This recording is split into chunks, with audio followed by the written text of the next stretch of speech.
Right, Maha Kumbh ಮೇಳದಲ್ಲಿ ಇವತ್ತು ಬೆಳಗ್ಗೆ ಎಲ್ಲಿಂದ ಘಟನೆ ಶುರುವಾಯಿತು, ಎಲ್ಲಿಂದ ಕಾಲ್ ತುಳಿತ ಸಂಭವಿಸಿತು, ಅದಾದ ನಂತರ ಜನರನ್ನ ಸೇಫ್ ಪ್ಲೇಸಿಗೆ ಕರೆದುಕೊಂಡು ಹೋಗುವಂತ ಕೆಲಸ ಹೇಗಾಯಿತು, ಇದೆಲ್ಲದರ ಬಗ್ಗೆ ವಿವರಿಸ್ತಾರೆ ನಮ್ಮ senior colleague Jagadish. Over to you. ಬೆಳಗ್ಗೆಯಿಂದ ಇಲ್ಲಿವರೆಗೂ ಪರಿಸ್ಥಿತಿ ಹೇಗಿದೆ, ಏನಿದೆ, ಮಹಾಕುಂಭ ಮೇಳದಲ್ಲಿ ಏನೇನಾಗ್ತಾ ಇದೆ, ಡೀಟೇಲ್ಸ್ ಅಂತ ಹೋಗೋದಾದ್ರೆ.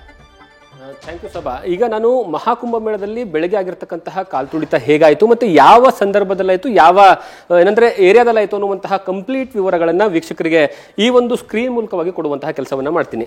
ನೀವು ಈ ಒಂದು ಸ್ಕ್ರೀನ್ ಅಬ್ಸರ್ವ್ ಮಾಡ್ತಾ ಹೋದ್ರೆ ಗೊತ್ತಾಗ್ತಾ ಹೋಗುತ್ತೆ ನಿಮಗೆ ಯಾವ ರೀತಿಯಾಗಿ ಏನಂತಂದ್ರೆ ಅಲ್ಲಿ ಅಂದ್ರೆ ಪ್ರಯಾಗ್ರಾಜ್ ಇದೆ. ಪ್ರಯಾಗ್ರಾಜ್ನಿಂದ ಬರಬೇಕಾದಂತಹ ಸಂದರ್ಭದಲ್ಲಿ ಒಟ್ಟು ಈ ಸಂಗಮ ಅನ್ನುವಂತಹ ಜಾಗ ಯಾವುದು, ಈ ಸಂಗಮ ಅನ್ನುವಂತಹ ಜಾಗ ಏನಂತಂದ್ರೆ ಈ ಪ್ರಯಾಗ್ರಾಜ್ ಇರುವಂತಹ ಸ್ಥಳ. ಗಂಗೆ ನದಿ ಪೂರ್ತಿ ಏನಂತಂದ್ರೆ ಈ ಕಡೆಯಿಂದ ಬರ್ತಾಳೆ, ಅಂದ್ರೆ ನೀವು ಏನಂದ್ರೆ ಏನೋ ಹರಿದ್ವಾರ ಆಗಿರ್ಬೋದು, ಆ ಕಡೆಯಿಂದ ಬರುವಂತಹ ಸ್ಥಳ, ಮತ್ತೆ ಈ ಕಡೆಯಿಂದ ಅಂದ್ರೆ ಯಮುನೆ ಬರುವಂತಹ ಸ್ಥಳ, ಎರಡೂ ಸಂಗಮ ಆಗುವಂತಹ ಸ್ಥಳ ಈ ಪ್ರಯಾಗ್ರಾಜ್. ಈ ಪ್ರಯಾಗ್ರಾಜ್ನಲ್ಲೇ ಈಗ ಏನಂತಂದ್ರೆ ದೊಡ್ಡ ಮಟ್ಟದಲ್ಲಿ ಮಹಾಕುಂಭ ನಡೀತಾ ಇರುವಂತದ್ದು. ಮತ್ತೆ ಇಲ್ಲಿ ಒಟ್ಟು 25 ಸೆಕ್ಟರ್ಗಳನ್ನ ರೆಡಿ ಮಾಡಿದ್ದಾರೆ. 25 ಸೆಕ್ಟರ್ಗಳಲ್ಲೂ ಸಹಿತ ಜನರಿಗೆ ಬಂದಂತವರಿಗೆ ಇರೋದಕ್ಕೆ ವ್ಯವಸ್ಥೆಯನ್ನ ಮಾಡಲಾಗಿದೆ. ಮತ್ತೆ ಯಾವೆಲ್ಲ ಸೆಕ್ಟರ್ಗಳಲ್ಲಿ ಹೇಗೆ ಬರಬೇಕು ಅನ್ನುವಂತಹ ಕಂಪ್ಲೀಟ್ ಮಾಹಿತಿಯನ್ನ ಕೊಡುವಂತಹ ಕೆಲಸವನ್ನ ಈ ಒಂದು ಚಿತ್ರಣವನ್ನು ನೋಡಿದ್ರೆ ನಿಮಗೆ ಗೊತ್ತಾಗ್ತಾ ಹೋಗುತ್ತೆ. ಈ ಒಂದು ಏನಂದ್ರೆ ವಿಜುವಲ್ಸ್ ಅಲ್ಲಿ ನೋಡಿದ್ರೆ ನಿಮಗೆ ಗಂಗೆ ಬರುವಂತಹ ಸ್ಥಳ ಮತ್ತೆ ಯಮುನೆ ಬರುವಂತಹ ಸ್ಥಳ, ಈ ಸಂಗಮ ಆಗುವಂತಹ ಸ್ಥಳ, ಇದೇ ಸ್ಥಳದಲ್ಲಿ ಇವತ್ತು ಬೆಳಗ್ಗೆ ನಡೆದಿರ್ತಕ್ಕಂತಹ ಒಂದು ದುರ್ಘಟನೆ. ಆ ಗೇಟ್ ಏನಂದ್ರೆ ಬ್ರಿಡ್ಜ್ ನಂಬರ್ 1ರಲ್ಲಿ ಈ ಒಂದು ಘಟನೆ ನಡೆದಿದೆ. ಈ ಬ್ರಿಡ್ಜ್ ನಂಬರ್ 1ರಲ್ಲಿ ನಡೆದಿರುವಂತಹ ಘಟನೆಯ ನಂತರ ಬಹಳಷ್ಟು ಜನ ಪ್ಯಾನಿಕ್ ಆಗ್ತಾರೆ. ಆ ಪ್ಯಾನಿಕ್ ಆದಂತಹ ಸಂದರ್ಭದಲ್ಲಿ ಅವರು ಬೇರೆ ಬೇರೆ ಕಡೆಗೆ ಏನಂದ್ರೆ ದೌಡಾಯಿಸುವಂತಹ ಸಂದರ್ಭದಲ್ಲಿ ಆಗಿರ್ತಕ್ಕಂತಹ ಏನಂದ್ರೆ ಕಾಲ್ತುಳಿತದಿಂದ ದೊಡ್ಡ ಮಟ್ಟದಲ್ಲಿ ಎಫೆಕ್ಟ್ ಆಗುತ್ತೆ. ಮತ್ತೆ ನಿಮ್ಗೆ ಇಡೀ ಪಿಕ್ಚರ್ ಅಲ್ಲಿ ನೋಡ್ತಾ ಹೋದ್ರೆ ನಿಮ್ಗೆ ಒಟ್ಟು ಅಲ್ಲಿ 7 ಏನಂದ್ರೆ ರೈಲ್ವೆ ನಿಲ್ದಾಣಗಳನ್ನ ಮಾಡಲಾಗಿದೆ. ಮತ್ತೆ 2 ಎಕ್ಸ್ಟ್ರಾ ಆಡ್ ಆನ್, ಅದಕ್ಕೆ ಒಟ್ಟು 9 ಇದಾವೆ. ಆ 9 ರೈಲ್ವೆ ನಿಲ್ದಾಣಗಳಿಂದ ಬರುವಂತಹ ಜನರು ಏನ್ ಮಾಡ್ತಾರೆ, ಫಸ್ಟ್ ಇನ್ ಸೆಕ್ಟರ್ 9, ಸೆಕ್ಟರ್ 10, ಸೆಕ್ಟರ್ 8, ಸೆಕ್ಟರ್ 11 ಈ ಭಾಗದಿಂದ ಎಂಟ್ರಿಯನ್ನು ಕೊಡುವಂತಹ ಕೆಲಸವನ್ನ ಮಾಡ್ತಾರೆ. ಈ ಭಾಗದಿಂದ ಎಂಟ್ರಿಯನ್ನ ಕೊಟ್ಟು ತದನಂತರ ಅವರು ನೇರವಾಗಿ ಸಂಗಮ್ ಕಡೆಗೆ ಬರಬೇಕು. ಸಂಗಮ್ ಯಾಕೆ ಇಂಪಾರ್ಟೆಂಟ್ ಆಗುತ್ತೆ ಎಲ್ಲರೂ ಹೇಳ್ಬಹುದು.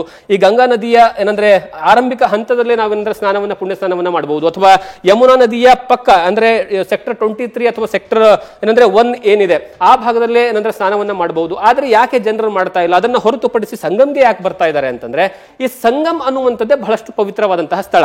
ಗಂಗೆ, ಯಮುನೆ, ಸರಸ್ವತಿ ಅಂದ್ರೆ ಗುಪ್ತಗಾಮಿನಿ ಸೇರುವಂತಹ ಸ್ಥಳ ಏನಿದೆ ಅಲ್ಲ, ಅದನ್ನ ಏನಂದ್ರೆ ನಾವು ಏನಂದ್ರೆ ಸಂಗಮ ಸ್ಥಳ ಅಂತ ಕರಿತೀವಿ. ಈ ಒಂದು ಸ್ಥಳದಲ್ಲಿ ಪುಣ್ಯ ಸ್ನಾನವನ್ನ ಮಾಡಿದ್ದೆ ಆದ್ರೆ ಈ ಒಂದು ಕುಂಭದಲ್ಲಿ ಭಾಗಿಯಾಗಿದ್ದಕ್ಕೂ ಸಾರ್ಥಕ. ಮತ್ತೆ ಹಿಂದೂ ಸಂಪ್ರದಾಯದಲ್ಲೂ ಸಹಿತ ಅದು ಬಹಳಷ್ಟು ಪವಿತ್ರ ಸ್ಥಳ ಅನ್ನುವಂತಹ ಕಾರಣಕ್ಕಾಗಿ ಈ ಒಂದು ಸಂಗಮ ಸ್ಥಳವನ್ನ ಎಲ್ಲರೂ ಆಯ್ಕೆಯನ್ನ ಮಾಡ್ಕೊಳ್ತಾರೆ.